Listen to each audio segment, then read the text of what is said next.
നമസ്കാരം. മാലിന്യമുക്തമായ ഒരു സുന്ദര കേരളത്തെ കുറിച്ചാണ് ഞാൻ ഇന്നിവിടെ സംസാരിക്കുന്നത്.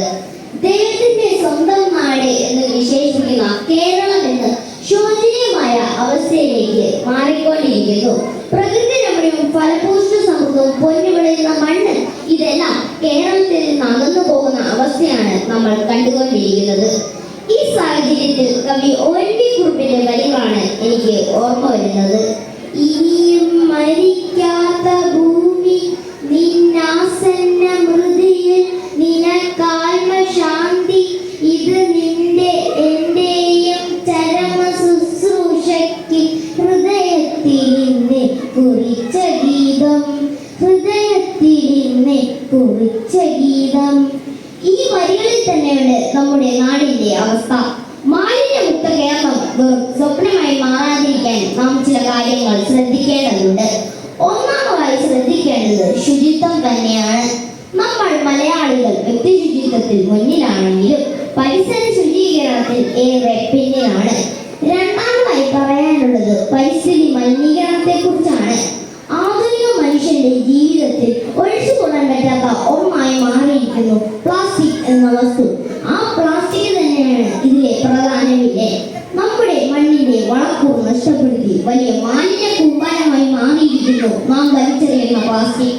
മനുഷ്യൻ ഉപയോഗിച്ചു തുടങ്ങുന്ന മാലിന്യം മൂലം വായു, മണ്ണ്, ജലം, ആഹാരം ഇവയൊക്കെയും നാശമായി കഴിഞ്ഞു. മൂന്നാമതായി പറയാനുള്ളത് മനുഷ്യൻ സ്വാർത്ഥ ലാഭങ്ങൾക്ക് വേണ്ടി പ്രകൃതിയെ ചൂഷണം ചെയ്യുന്ന അവസ്ഥ. ഇതിന്റെ എല്ലാം ഫലമായി പ്രകൃതിക്ഷോഭങ്ങളായും കാലാവസ്ഥാ വ്യതിയാനങ്ങളായും നമ്മളിൽ ദുരനുഭവങ്ങൾ സൃഷ്ടിച്ചുകൊണ്ടിരിക്കുന്നു. കേരളം ഇന്ന് സാമൂഹ്യ, വിദ്യാഭ്യാസ, ആരോഗ്യ മേഖലകളിൽ നിരവധി നേട്ടങ്ങൾ കൈവരിച്ചിട്ടുണ്ട്. എന്നാൽ മാലിന്യ സംസ്കരണ മേഖലകളിൽ നിരവധി പ്രതിസന്ധികൾ നേരിടേണ്ടതായി വരുന്നു. നമ്മൾ ഒരു മടിയുമില്ലാതെ മാലിന്യ പൊതുവിടങ്ങളിലേക്കും ജലസ്രോതസ്സുകളിലേക്കും വലിച്ചെറിയുന്നു. അതിന്റെ എല്ലാം ഫലമായി നാട് മുഴുവൻ മാലിന്യ കൂനകളൊഴുകി കുടിവെള്ള സ്രോതസ്സുകൾ മലിനമാവുകയും ചെയ്യുന്നു. ഈ മാലിന്യം വഴി പല പകർച്ചവ്യാധികളും പിടിപെടുന്ന നമ്മൾ മറന്നുകൂടാ. ഇവിടെയാണ് ബയോഗ്യാസ് പ്ലാന്റുകളുടെ പ്രവർത്തനങ്ങൾ പ്രയോജനപ്പെടുത്തേണ്ടത്. 2026 കേരളത്തെ മാലിന്യമുക്ത സംസ്ഥാനമായി പ്രഖ്യാപിക്കാനുള്ള പ്രവർത്തനങ്ങൾ ഇതിനോടകം ആരംഭിച്ചിട്ടുണ്ട്.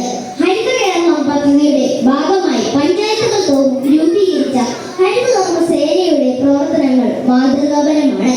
ജൈവ അജൈവ മാലിന്യം ഉറവിടത്തിൽ തന്നെ സംസ്കരിക്കുക, മാലിന്യം കൊണ്ടുള്ള ദോഷങ്ങളെ കുറിച്ച് കുടുംബാംഗങ്ങളെയും സുഹൃത്തുക്കളെയും ബോധവൽക്കരിക്കുക തുടങ്ങിയ പ്രവർത്തനങ്ങളിലൂടെ മാലിന്യമുക്തമായ കേരളം എന്ന ലക്ഷ്യത്തിൽ എത്തിച്ചേരാൻ വിദ്യാർത്ഥികളായ നമുക്ക് ഒരുമിച്ച് കൈകോർക്കാം.